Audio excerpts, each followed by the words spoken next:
my hair look like this. Man, what you want to make your hair look like that for? Will you let the man tee you off? You yap worse than 6 barbers. Welcome back, everyone, to another episode of the Your Barber podcast. This is going to be the 46th edition of the show.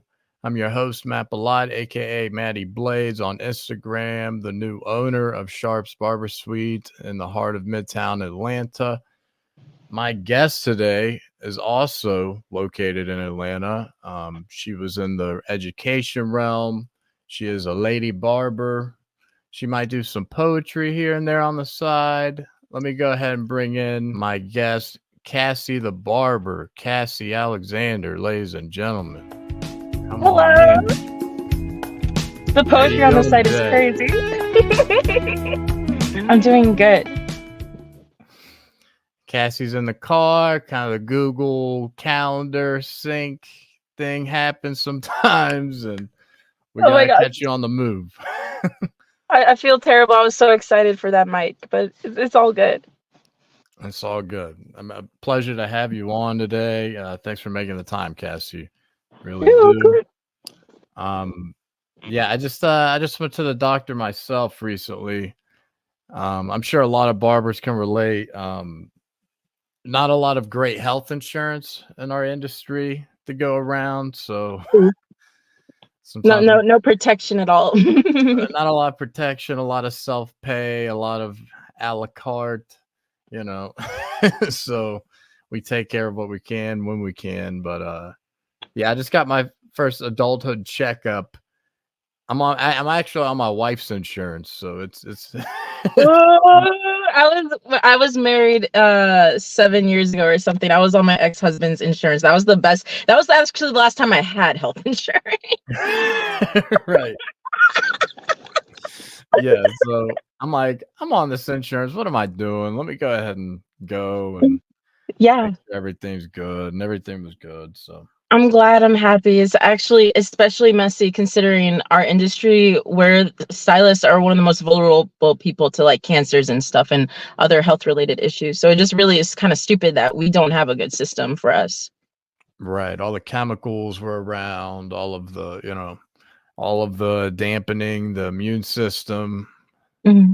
Go ahead. I'm so sorry. I'm so bad. One of the reasons I tried to retire out of this industry, or I'm trying to like do less, like the ultimate goal is just doing the weekends behind the chair as I do other things, but I have asthma. I had sleep apnea. And so being a barber, we have the Barbicide spray. I never like doing women's stuff because of the hairspray and the aerosols, but the Barbicide, I be in the salon and I'll just run away from my station, spray really quick, and then run as I hold my breath. So I'm not, because then I have my inhaler in my, never put your inhaler in your apron pocket. Never. Why is that? Okay, I worked at a kid salon in a long time ago. I worked for a kid salon for 4 years. I had my inhaler in my apron pocket, and in the car, it was like pollen or something. My asthma got triggered. So I took my inhaler while I'm driving, and when I did it, there was a whole bunch of hair clippings in it. So I inhaled. Damn. When I said, "Oh, don't make me think about it." Oh my God, it's so disgusting. But the thing is about it is I was in so much shock that I couldn't. There's nothing like getting a cool, 22 short hair. I can't do this anymore. Let's not talk about this shit anymore. You guys talk about something else. Especially if you're driving or something too. Like I've had that when I'm driving. When I was driving, it was like shock. It was like, I just remember I couldn't breathe in because, oh God, no, I don't want to talk about it anymore. It was bad. I was driving. That was a fucking fact. So before we dive into anything you want to get off your chest, Cassie, or go any further, I always got like an opening monologue of sorts called Just an Observation to kind of set the tone with various things. And this time around, I'm kind of caught in this right now. You ever go through like a creative slump? You know what I mean? Like people take like breaks from Instagram, and I guess that's kind of what I'm relaying it to is social media. And like, I'm not posting much. I've opened up the suite, I'm doing great. Like I'm really happy. I just feel like I'm neglecting, the creative side of like putting shit out there. And I've been plugging creative inside the suite to show my clients and adding to that. I guess that's kind of what's taking up extra time too. I'm falling off on the podcast. I'm just kind of like caught in this like little flux right now where I'm not sure what I should do about it. I mean, like podcast versus like creativity versus social media. Like first of all, you're being busy being productive. I think that's first and foremost. Let's barbering be barbering. Secondly, like that's so subjective. Is it really creative, the social media thing? Because I feel like we were forced into this box of everyone needs to be a content creator now if you want to be a successful stylist barber. And then now I don't like social media. Like I'm sure you've seen in my stories, like I am active like that. But I've never been someone who is social media like savvy or anything. I just, at this point, I don't care anymore. Like I'm inappropriate, I'm this and that. Like my story is just unfiltered at this point, right? But like, thank you. My students, though, I had a student, she messages me. She's like, hey, I'm going to come to the barber shop. I'm going to look at TikToks and we're going to do TikToks together and for creation content. I was like, huh? And I'm just like, oh my gosh, I hate TikTok. However, I like TikTok for other things. But the things I hate TikTok for is what she's trying to help me do. And I'm like, oh my God, that's so ironic. Content creation, though, is just like, it's like a ongoing joke because now I've been, again, gone for 3 years out of this industry in college. And before I left this industry, Instagram, hairdressing Instagram was not fucking memes. Because I come back 3 years later and I just see meme after meme after meme. I made a whole highlight dedicated to memes that actually make me laugh, but I just noticed immediately. I was like, wow, we became meme makers. Who was it? J. Cole. Some people make this, others make memes. Like I just yeah. It's gotten so oversaturated and kind of like, a lot of barbers' personality, we're kind of anti. We can be kind of going left when everyone's going right. And it seems like we're in a space right now where everyone's going right and it has to be like this. And it's just like, it comes off a little corny sometimes. And I'm kind of caught in like, am I going to hold a phone in my client's face right now? like I don't even know how to hold phones. See, obviously. Yeah. Yeah, sometimes I get inspired. I guess that's just what I'm looking for a little more right now. Just something to inspire me to switch it up. And I think the focus needs to be taken off on like the creativity of it and more so just enjoy recording what you enjoy recording. Like when I do social media, I'm more so focused on the education of it or just the reality of it. Like people are really trying, they jump on trends. Like, oh, this is what that salon's doing. This is what this TikTok's doing. Let me do that. And then they jump on like this and that. And all that does is grab attention. Like you remember the purple shampoo people? Like when purple shampoo became such a, oh, I'm gonna lighten them and I'll glaze them with a half bottle of 32-ounce shampoo. And it created that misconception where people were like, oh, I need to use half a fucking bottle of purple shampoo to tone out. But obviously they only did it for the attention grabbing aspect of it. They want people to view, they want people to click, they want people to interact. Not all stylists make money off of Instagram. That's not what our business pages are for. We're not that kind of, I don't make any money from that, at least. No, so that being said, it's like these TikTok trendy thingies that people are doing social media wise, creative wise. It's like, oh, we're just trying to grab people's attention. We want follows and this and that and blah, blah, blah. But I just feel like I'm going to let my student take me down that road just to say, I experienced that. However, will it grab attention? I'm sure it will. But the content I really care about pushing out there is just the reality of this. Like this podcast is more so reality focused of our industry. I think this is more important. I think you're putting your focus in the right places and content creation. Like with me, it's like, people who want follows so much, they're just, I don't know. If you have 20,000 followers, 100,000 followers, but you only have like one comment, one like, if even a comment, maybe 2 likes on your post, I know you bought your followers and I'm judging you. It's an organic. Yeah.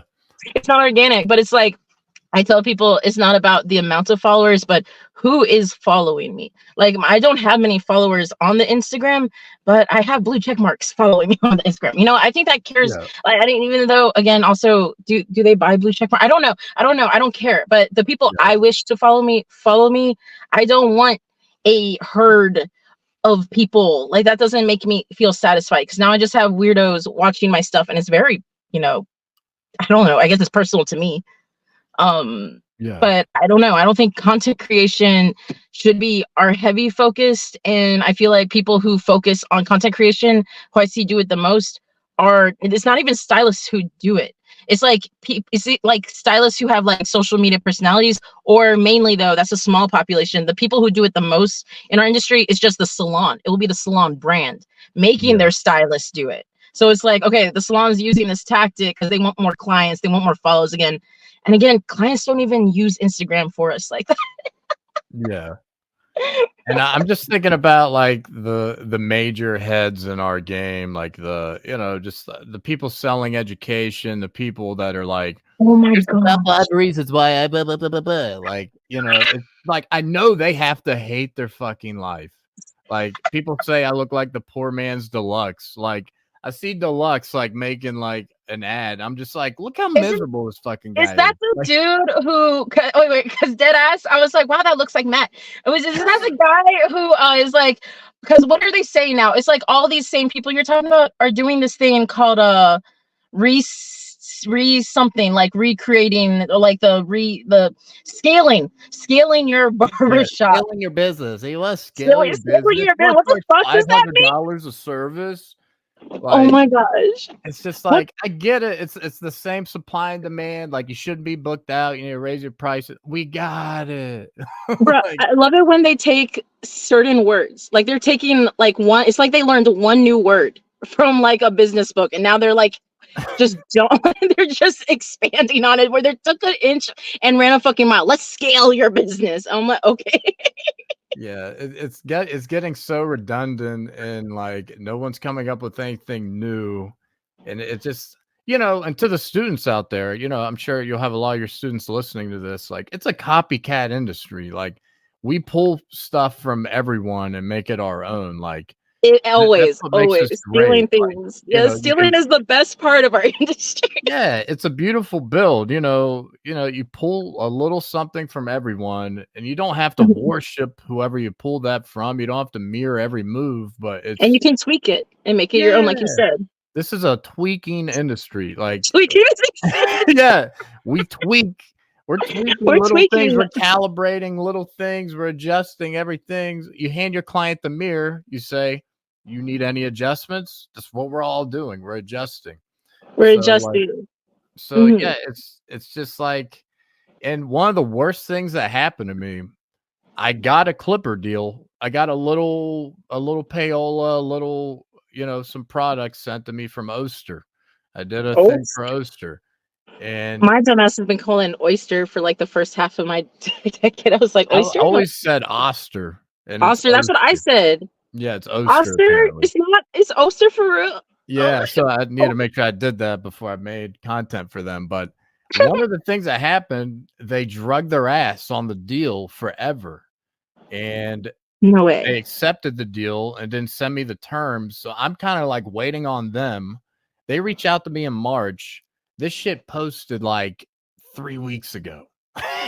And so I felt like it was handcuffing me creatively. Like, I couldn't move on until I got that piece of content out there. And what I thought was going to be amazing in the first couple weeks of being in contact with them ended up fucking me over bad on just my creative psyche, and like what I felt like any steam I had rolling at the time. Like, it just totally held up everything. And what did I get out of it? Maybe a couple followers, $300, maybe a couple extra clippers in my arsenal. Like, was it worth it? I wouldn't ever do it. Wait, how much were the clippers? Were they the I'm just kidding. It wasn't worth it. Yeah, it was not worth it. I got some classic 76s cordless. Those are probably pricey. I got the fast feeds. I got the TL liners. Wait a second. How much are you reselling it? No, I'm using like the TL liners to like balled out. But how they found me, though, was through the podcast medium, I think. Now, did they want to do anything with the podcast? Of course not. But I mean, at least it's like encouraging. It's like, hey, you did something, you worked for it, you put it out there, and it got a response. And I think that's encouraging to just motivate. it was motivating. You know, they said they like what I'm doing for the barber community, and this is what I'm doing. I'm trying to shed light on various parts of the barber community that isn't Marvy Marv, that isn't fucking, you know, whoever, you know, massive barber influencer. Like there's killers all over this industry, top to bottom. And you know, I just wanted to shed a little light. And you know, someone like yourself, Cassie, you know, going through personal hardships, going through the ups and downs of the industry, ins and outs, and it's important to shed a little light on these stories. And you know, it makes it better for other people to see that and show them it's fine to have to go through these things, right? So no, of course. Yeah, I will never do another Clipper deal again. I've always been an Andis guy, but if they want to send me some shit, that's cool. But like, I'm a babbleless bitch. Like, I'm a babbleless. You're a bad. So like, yeah, I just finally introduced some babbleless trimmers into my arsenal. And that's probably as far as I'll go, because I've tried things and I'm just like, man, this just isn't what I'm used to feeling. So that's the thing. You have to conform. You know, you develop your own tools. You develop what you like, and you know that's what it is. So yeah, I also value, I guess, again, people who are trying to make fast money fast, and a lot of it, they'll take words and misuse them and just kind of abuse the word. But like, you know, like how they do safe space. Now everything's a safe space now. But like community is one of them. And community has been something I've always cared about for a long time. And when people started throwing the word community, I was like, oh geez. But I networked with almost every salon and barbershop. Like, even if we're not following each other or whatever, I just know them. I know at least one person at every shop in this fucking city. And it's because, I don't know, I'm tired at this point in my career, again, going through the career change in college and trying to retire this to like a weekend thing. I only want to talk to people who are licensed, not even students, not even like, no, if you don't have your license, if you don't have at least like 3 years in the industry, we're not going to have deep conversations, because you're right now you're on a probation period. I'm waiting to see what you're going to do with it, because again, 50% of people drop this industry within the first year after obtaining their license, if they even obtain their license, if they even graduate school. So it's like a thing to say like I'm a licensed barber. Like it's shitty that we have to say licensed, because like it should be the assumption that's part of it's fucking crazy. No, it's getting really bad, and that's what I was telling you earlier about the school thing. Like, let's go ahead and dive in. So let's rewind. Let's go back to kind of your plight through the industry and your beginnings, and then let's lead into, you know, what's transpired in the last few months. Oh my gosh, it's been a shit show. I was 17 going on to 18 when I went into this industry. I graduated, I believe, 18. It was before my birthday. I got my license. I remember that. So I was still like 18. And when I was 21, like 3 years later, and it's crazy because like that year was 2015, 2016. I can't remember. 2016, 2017, I pursued becoming an instructor at 21 because you needed 3 years of cosmetology experience to be a license or pursue instructing school. Just the way you need 3 years of license experience to take on an apprentice, right? And it's almost been 8 years being an educator, and it's been 11 years being a cosmetologist. So, or whatever, it doesn't matter. What matters is that now we're living in a day and age where every year passes, this industry keeps getting more desperate. Education in this industry gets more and more stupid and corrupt. And now they keep changing these laws. These laws are updating every fucking year. Now you only need 1 year of experience in a salon to be a licensed instructor, and other states removed it completely. Now, here's the thing. I keep screenshotting things I see. Like, for example, I go on Indeed for instructing. I have a screenshot of a Veda on Indeed, a public platform. We're in Georgia. And it's like, oh, no instructor license necessary, 5 years salon experience. What does salon experience even mean? Does that mean license or not license? Does that mean you were shampooing the first year? I'm fucking confused. In Dallas, Texas, you don't need an instructor license. It sounds like, we'll take your word for it. I'll take your word for it. In a lot of places, because here's the thing, though. it is so, like, we already know teachers all across the board are underpaid, college professors underpaid, whatever.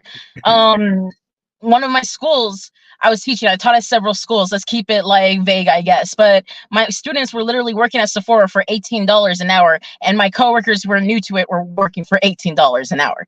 So it's like I was getting paid 20 an hour. The best I got paid in this industry was 25 an hour, like, doing the cosmetology instructing thing. Barber schools are really dumb in Georgia. A lot of them closed down because they're really dumb. I wanted to transition into barber school.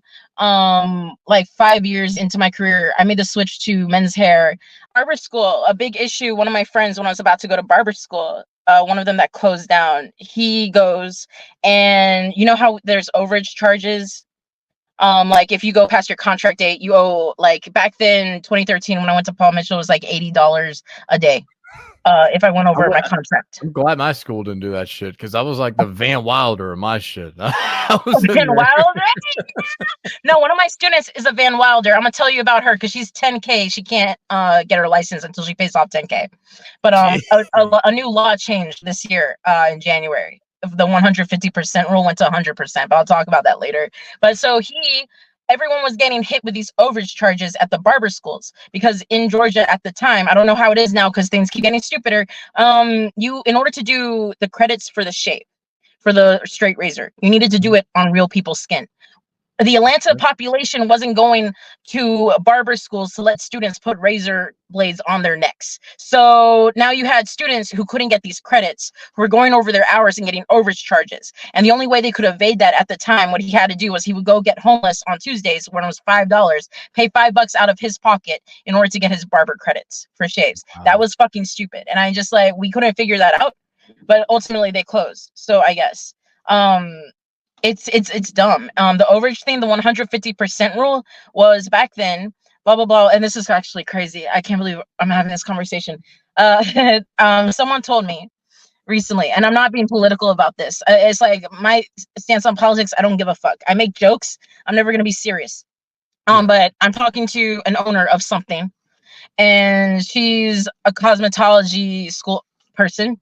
And she's talking to me about like the upcoming elections. And she's like, do I like Trump? It doesn't matter if I like him or not. I'm voting for him because you know why? 150%. Because here's what happened. Biden passed this law in January, and it was the 150% rule, which means if you go over your contract date, FAFSA student loans is going to cover 50% more. So 750 hours on top of your 1,500.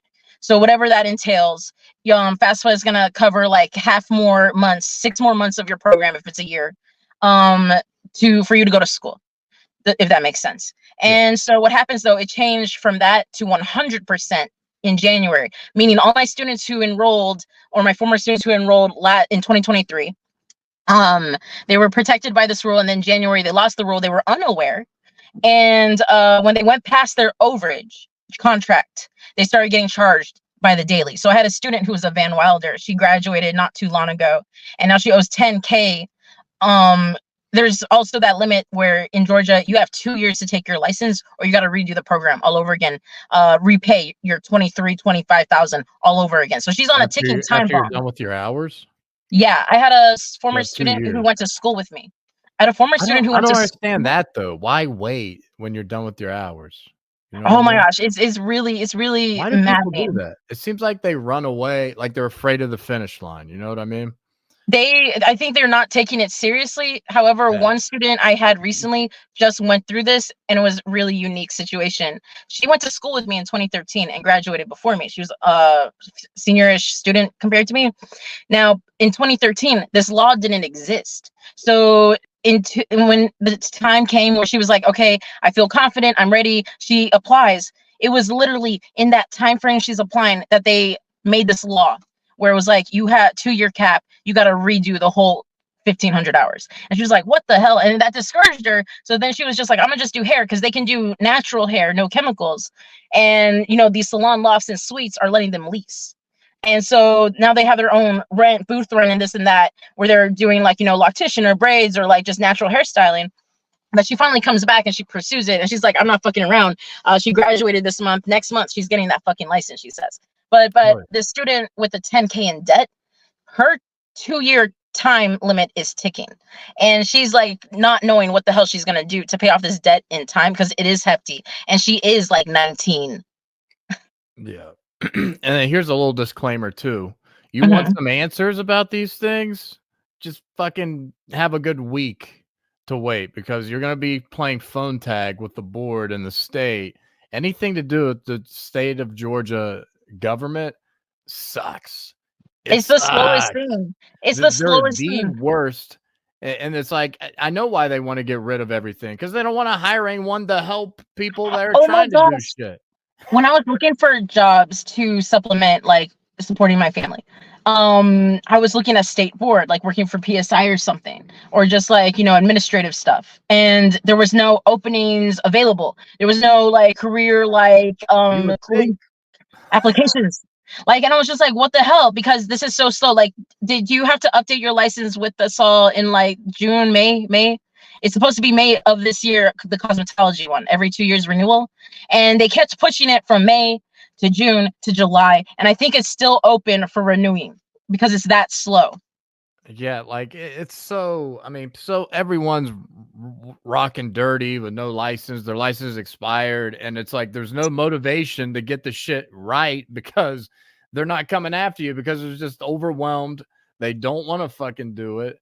And then when it does come crashing down, you're kind of like, oh, fuck, now you give a shit? Like, so. My God, because they're just so. Like, you got to renew your license every other year.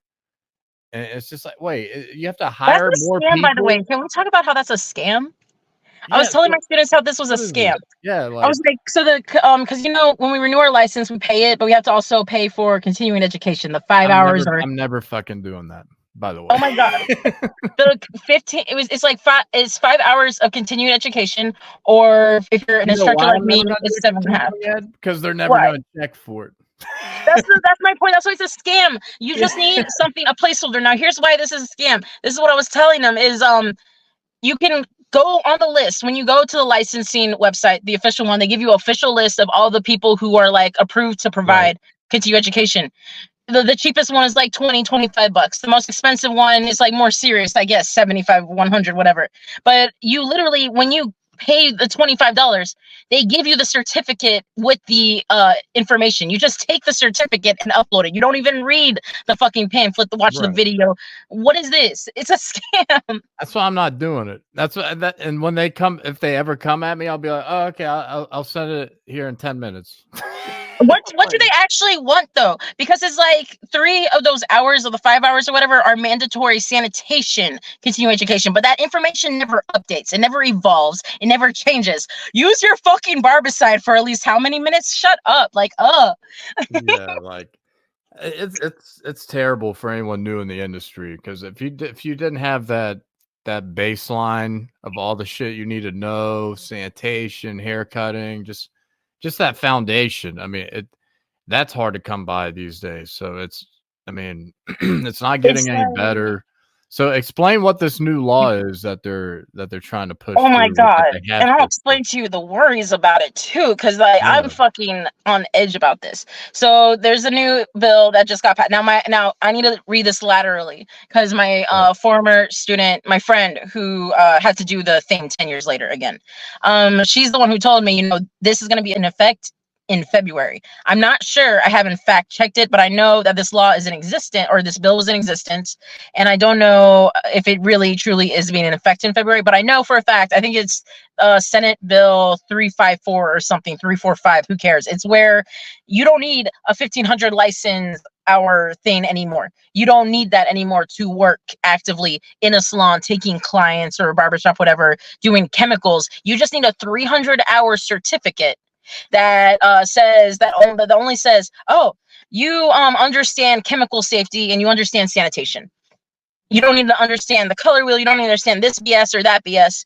And it's really freaking scary but here's the thing. You read the comments on this bill, like on the official government site, that are being thrown around by the general public. And they're like, like you have a lot of general public people, like just civilians. That's what I'm calling them. The civilians are like just going back and forth and defending this shit. Like, there are people who aren't licensed who can do hair really good, and there are people who are licensed who can't do hair at all. So it's like this doesn't matter. People who should blah blah. It doesn't matter the license. It's blah just blah. black and white like that, right? Like And they don't understand.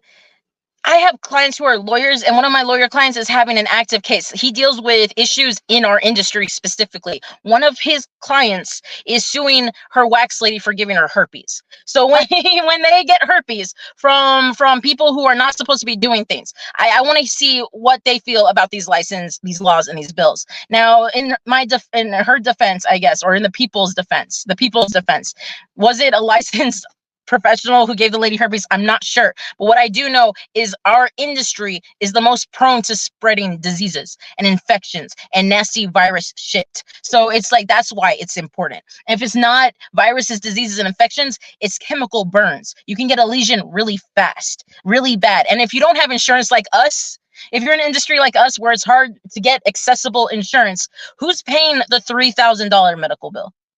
Who's paying it? Because it's not fucking me. I'm sorry. Right. No, I mean, you're right. I mean, barbers used to be cut from the same cloth as doctors and surgeons, and like, yes.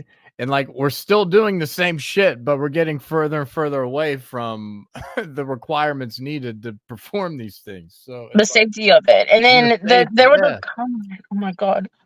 There was a comment that was so concerning. She was like, why does a license even matter? I don't even check licenses when I go to the shop anyway. And I was like, my mom went through something. This is like a real thing. Like you can Google this. I'm not shitting you. This story is actually wild.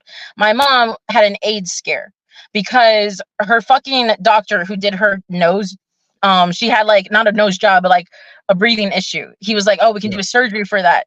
She finds out like 16, 17 years later after the surgery that he gave the whole community in Chattanooga AIDS that he was working on because he was not a real fucking doctor. Now his name's Dr. Pancake. She finds out because Dr. Pancake kills himself.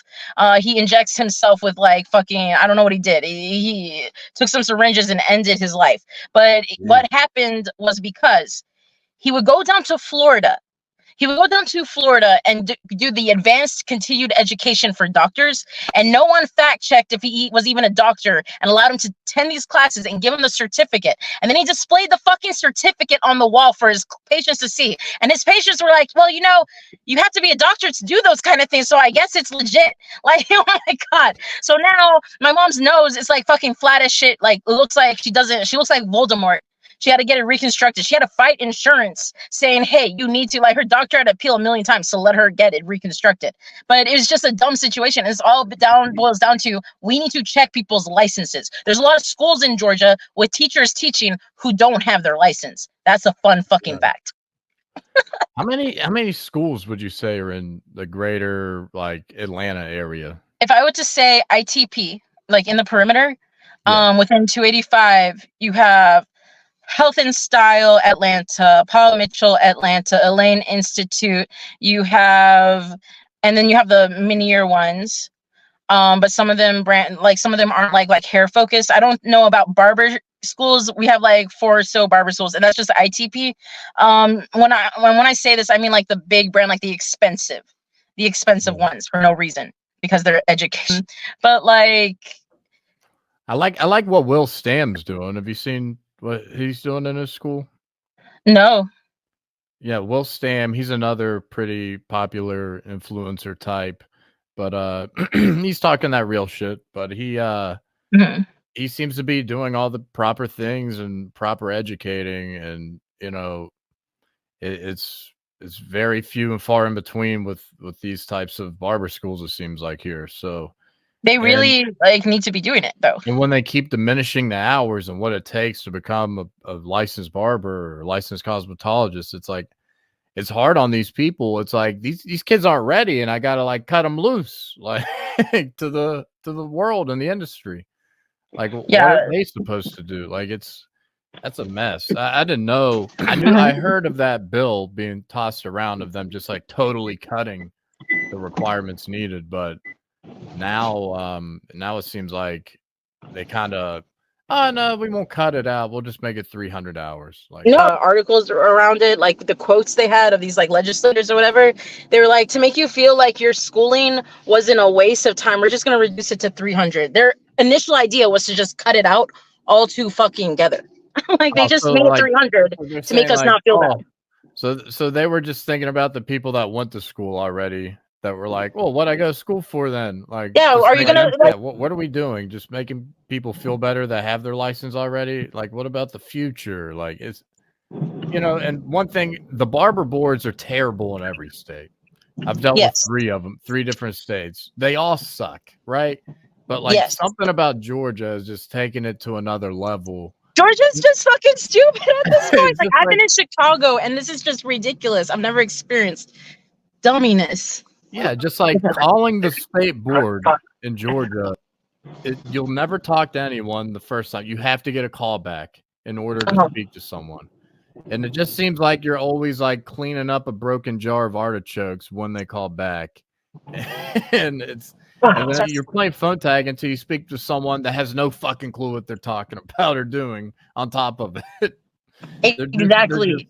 They have to cover nursing. They probably have to cover like 10 other lines of professional licenses, but for some reason they're on Barber and Cos too. So yeah, it's an absolute mess. My biggest question to them is for the people who just entered school, who had they just waited a couple months, they would have probably changed their entire life decision.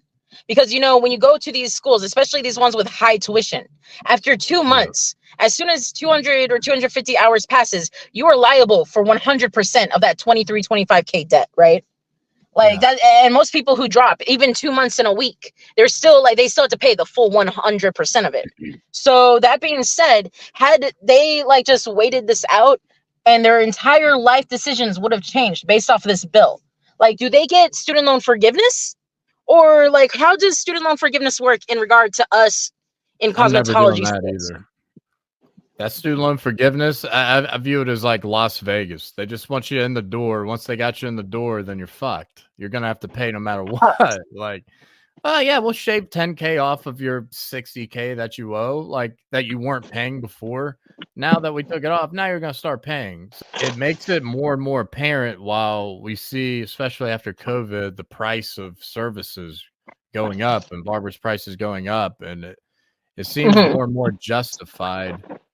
Overall in general. Of course, there's situational problems with that, but yeah, it's if anyone complains about it, you're like, okay, go find some new barbers in this industry. See how thorough they are with sanitation or services or professionalism. Like, you're not going to find it in the new barber world. No, it's one of those things where it's like I'm happy I made a career change. I'm still gonna stay. We don't have to. I told my my previous student, the one who just graduated, I told her we don't have shit to worry about because we're about to be licensed. All of this is gonna affect the people entering it. All of this is gonna affect the people who still aren't licensed, whatever. But we are gonna be like, she's been in the game for 10 years. Again, she had to redo the program. She doesn't have to have an issue with she has a clientele. She doesn't have to deal with the silliness, the dumminess of all of this. But it's just, I'm excited to see what the next decade holds. Like, I want to see what happens. I'm very curious, to say the least. I'm really close to saying, just let the fucking robots take over the people shit with the board. Like, I'm so close to grocery stores. Let the robots take it over. Like, the jobs people no one wants to do. Did you see the robotic eyelashes? the robot doing the eyelashes, like, that's a real thing now.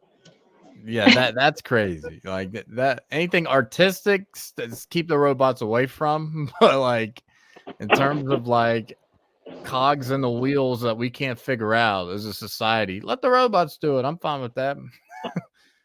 Robot put a razor to your scalp. No, never do anything artistic.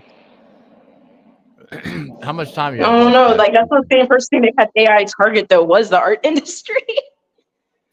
Yeah, like AI music, AI this.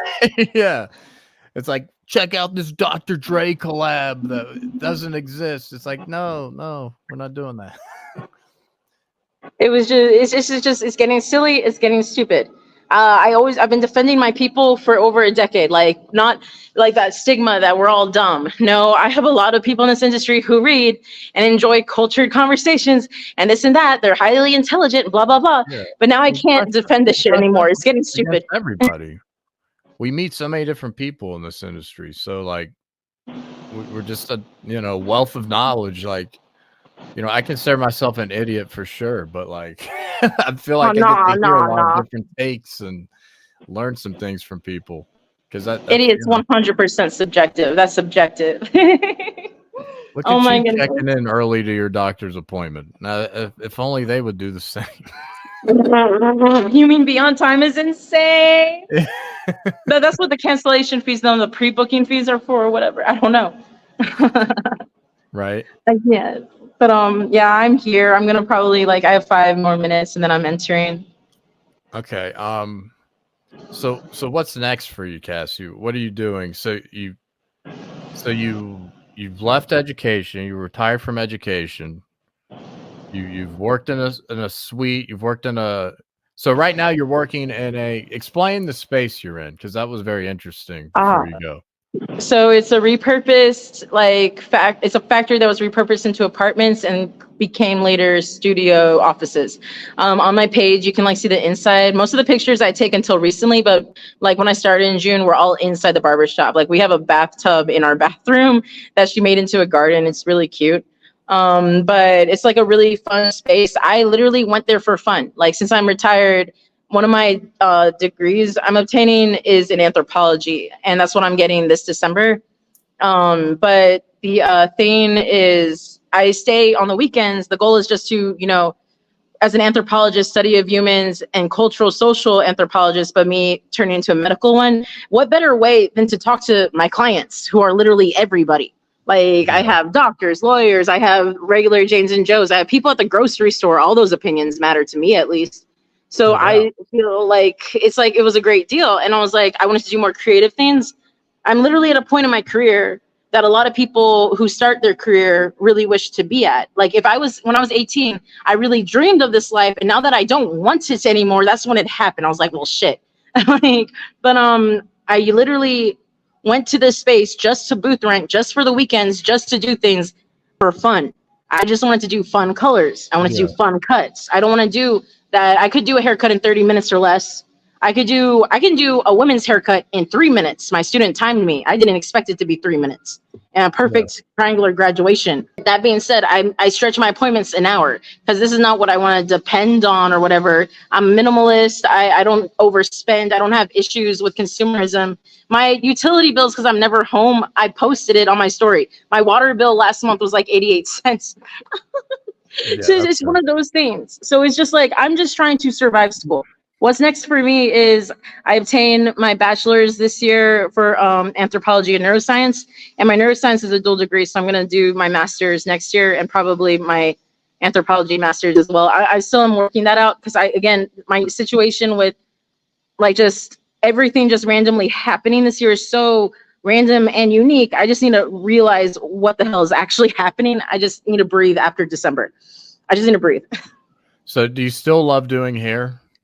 Do you still want to do it? Are you going to do it forever? Or love doing hair yourself?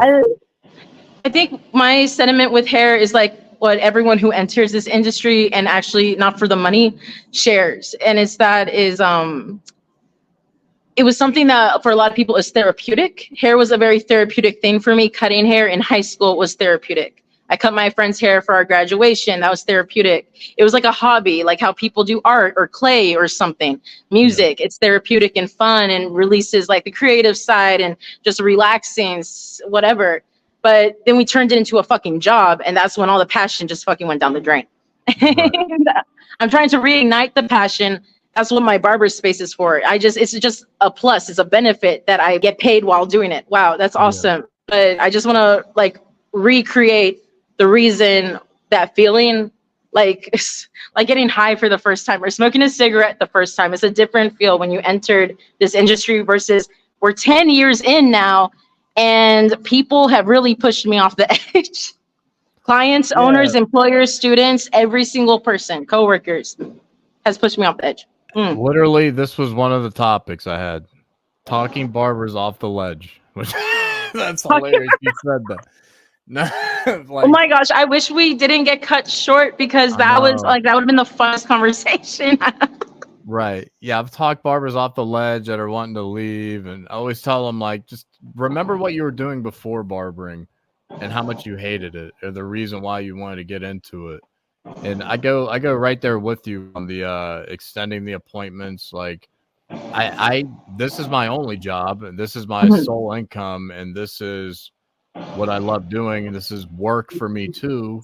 But at the same time, I remember why I got into it, and I'm not going to stress out over fitting people in 15, 30-minute spots. Like, I know the numbers I need to hit. I know my goals. As long as I hit those, I'm going to be as stressless as possible. Let this be a space for art, for conversation, for laughs, for fulfillment. And that's what I keep doing. And that's why I try to tell barbers that are stressed for money or thinking about leaving the industry because they just fell out of love with it. Like, just like that, there's no artistic itch. It always kind of comes back around into your life when you leave it.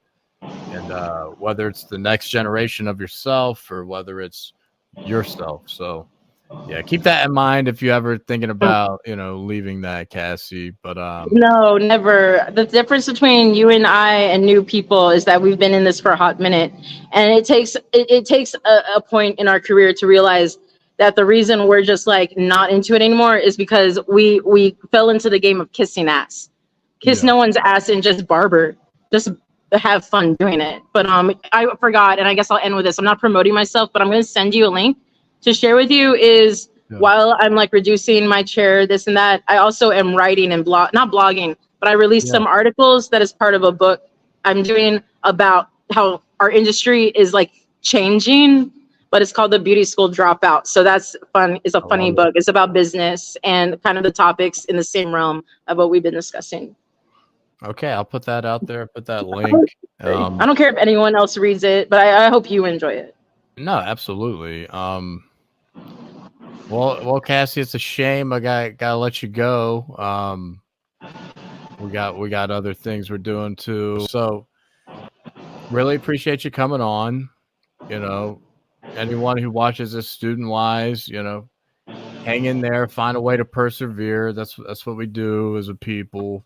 And check out Cassie's book. Check out what you're doing. I wanted to get into your personal life too, because I wanted to dive into mental health as well. Because oh my God, it's so real. I love talking about that. That's what I'm doing for medical anthropology, is about that kind of stuff.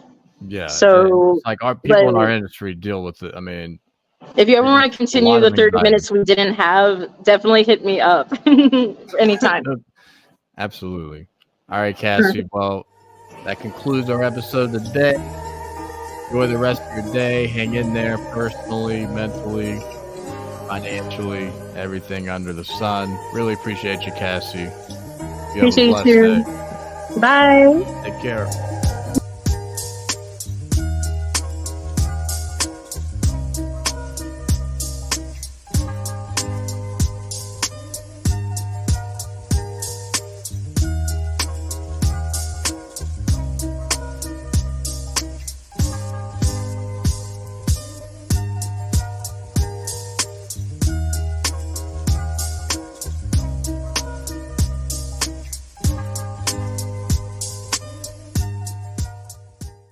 Thanks for watching another episode of the Your Barber podcast. New episodes come out weekly on Sunday. Be sure to subscribe on YouTube and follow us on Apple Podcasts and Spotify to be notified when new content is posted. Thanks, and we'll see you next time.